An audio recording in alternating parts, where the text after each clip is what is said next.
Hi friends, வணக்கம் and welcome to ருசி போமா. இன்னைக்கு நான் உங்க கூட ஷேர் பண்ணிக்க போறது என்னன்னு பாத்தீங்க அப்படின்னா ஒரு சூப்பரான ரெசிபி தான். பிரேக்ஃபாஸ்ட்டுக்காக நான் செஞ்சிருந்தேன். என்ன பண்ணிருக்கேங்கிறத பாத்துடலாமா?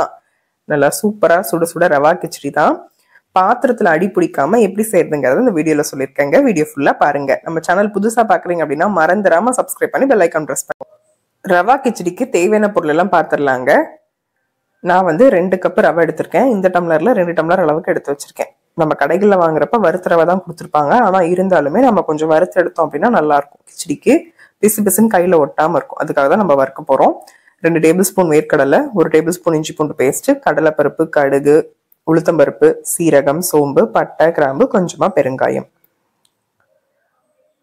காரத்துக்கு தேவையான அளவுக்கு பச்சை மிளகா, வரமிளகா, பெரிய வெங்காயம் 2 பெருசா கட் பண்ணி வச்சிருக்கேன். கேரட், பீன்ஸ் கட் பண்ணி வச்சிருக்கேங்க. அங்கொன்னு இங்கொன்னு இருந்தா நல்லா இருக்காது. கொஞ்சம் காய் கூட போட்டு செய்யறப்ப நல்லா ருசியா இருக்கும்.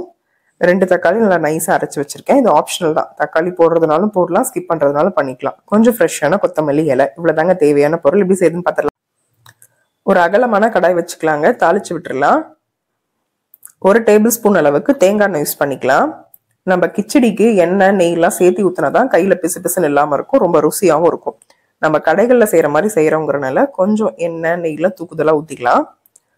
3 விதமானது ஊற்றணும் அப்படின்னா தான் நல்லா ருசியா இருக்கும்.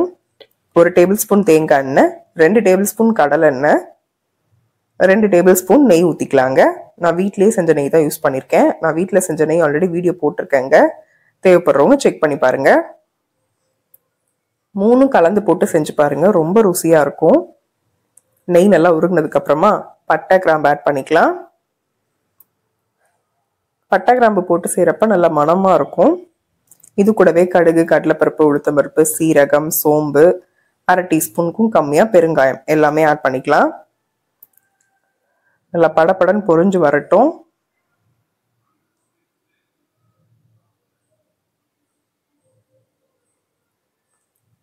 பாருங்க நல்லா வறுபட்டுருச்சு.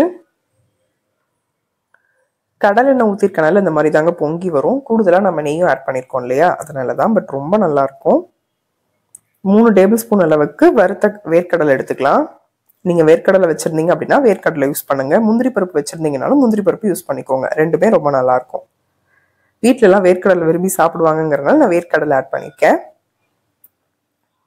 2 பெரிய வெங்காயத்தை கட் பண்ணி ஆட் பண்ணிக்கலாம். உங்க காரத்துக்கு தகுந்த மாதிரி நீங்க பச்சை மிளகாவும் வரமிளகாவும் அட்ஜஸ்ட் பண்ணி ஆட் பண்ணிக்கோங்க.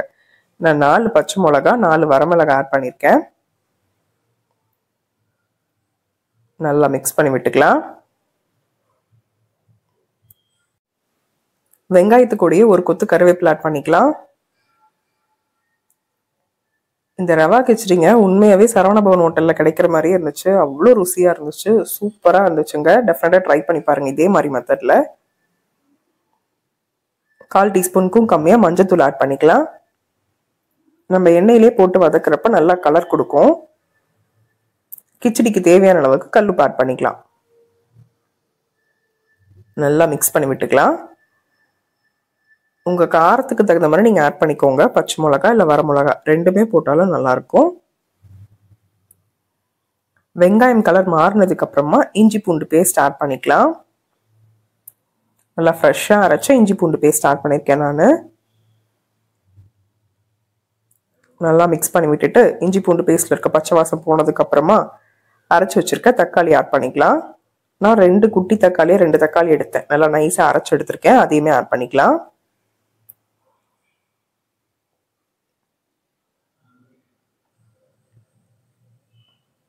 தக்காளி எல்லாம் நல்லா வதங்கி எண்ணெய் பிரிஞ்சு வரும் பாத்தீங்களா, அது வரைக்கும் நல்லா வதக்கி எடுத்துக்கலாம்.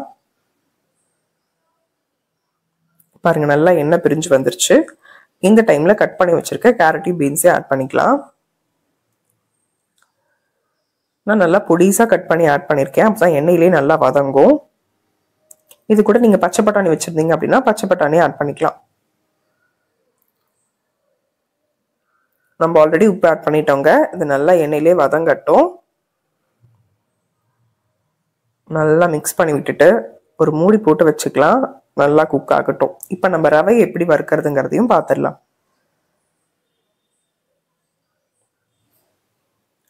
ஒரு 5 மினிட்ஸ்க்கு அப்புறமா பாருங்க, காய் வந்து ஒரு 30% குக் ஆனாலே போதும்.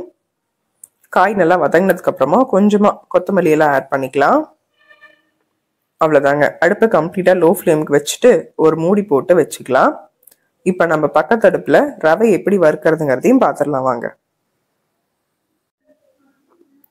ஒரு 3 மினிட்ஸ் ஆயிடுச்சுங்க. ஓப்பன் பண்ணி பார்த்துடலாம். காய் ஆஃப் குக் ஆனாலே போதும். இப்போ நம்ம தண்ணி அளந்து ஊற்றிடலாம். நான் இன்னைக்கு 2 டம்ளர் அளவுக்கு ரவை எடுத்திருக்கேன். நீங்கள் 1க்கு 2.5லேருந்து 3 டம்ளர் அளவுக்கு ரவைக்கு தண்ணி ஊற்றிக்கலாம். நான் 1 டம்ளர் ரவைக்கு 3 டம்ளர் அளவுக்கு தண்ணி ஊற்றிருக்கேங்க. சூடாக தண்ணி வச்சும் ஊற்றிக்கலாம், இல்லை இந்த மாதிரி பச்சை தண்ணியும் ஊற்றிக்கலாம். நல்லா ஒன்று சேர்ந்து உப்பு காரெல்லாம் பிடிச்சி நல்லா கொதிக்கட்டும். ஒரு மூடி போட்டு பக்கத்து அடுப்புக்கு வச்சுக்கோங்க. நம்ம ரவை எப்படி வறுக்கிறதுங்கிறதையும் பார்த்துடலாம். ஒரு அகலமான கடாய் வச்சுக்கலாங்க. 1.5 டேபிள் ஸ்பூன் அளவுக்கு தேங்காய் எண்ணெய் ஆட் பண்ணியிருக்கேன் நான். தேங்காய் எண்ணெய் நல்லா காஞ்சதுக்கு அப்புறமா நம்ம எடுத்து வச்சிருக்க ரவையை ஆட் பண்ணி நல்லா மிக்ஸ் பண்ணி விட்டுடலாம். நம்ம என்னதான் கடையில் வறுத்த ரவை வாங்கினாலுமே நம்ம வீட்டில் நல்லா வறுக்கிறப்ப நல்லா ருசியாக இருக்கும். பிசு பிசுன்னு ஒட்டாமல் இருக்கும் கையில்.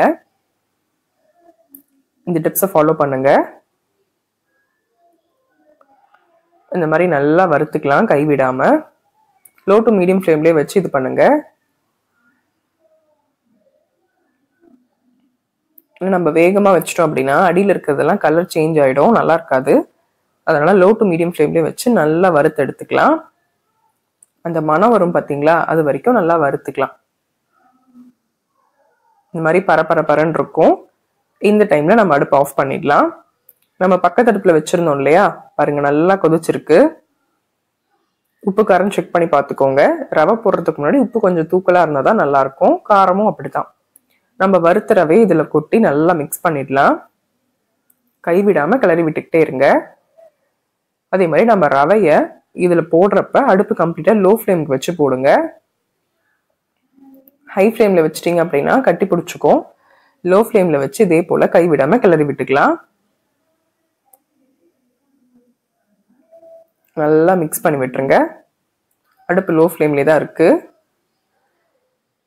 ஓரத்தெல்லாம் எடுத்து விட்டுட்டு ஒரு மூடி போட்டு வச்சிடலாம்.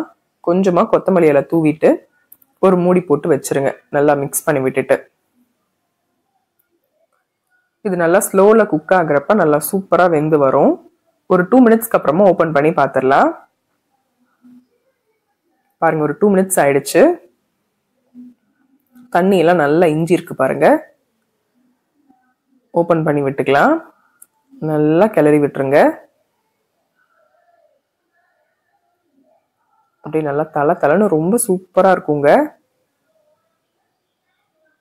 ஓபன் பண்ணிட்டு 1 டேபிள் ஸ்பூன் அளவுக்கு உருக்குன நெய் ஆட் பண்ணிக்கலாம். நெய் ஊற்றி நல்லா கிளறி விட்டுக்கலாம்.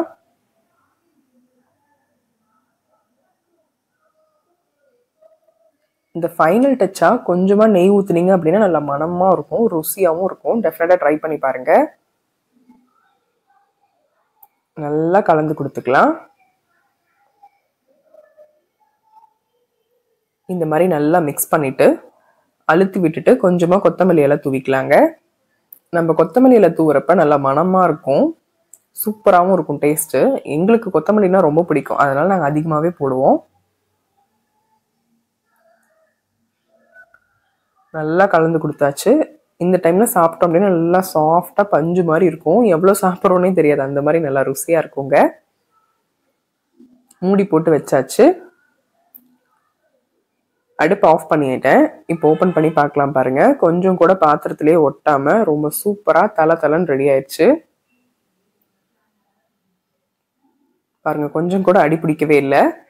இந்த மாதிரி மெத்தட்ல ட்ரை பண்ணி பாருங்க. நான் 1க்கு 3 டம்ளர் அளவுக்கு தண்ணி ஊத்தினேன். 3 ஊற்றலாம், 3.25 ஊற்றலாம். அது உங்கள் விருப்பத்தை பொறுத்து நீங்கள் ஆட் பண்ணிக்கோங்க. ஒரு ஹாட் பாக்ஸில் போட்டு வச்சிட்டோம் அப்படின்னா நல்லா சூப்பராக இருக்குங்க. இதுக்கு சைட் டிஷ்னு பார்த்தீங்க அப்படின்னா தேங்காய் சட்னி கூட வேற லெவலில் இருக்கும். நல்லா சுட சாப்பிட்றப்ப எவ்வளோ சாப்பிட்றோன்னே தெரியாது. டெஃபினட்டாக ட்ரை பண்ணி பாருங்க. வீடியோ பிடிச்சிருக்கு அப்படின்னா லைக் பண்ணிக்கோங்க.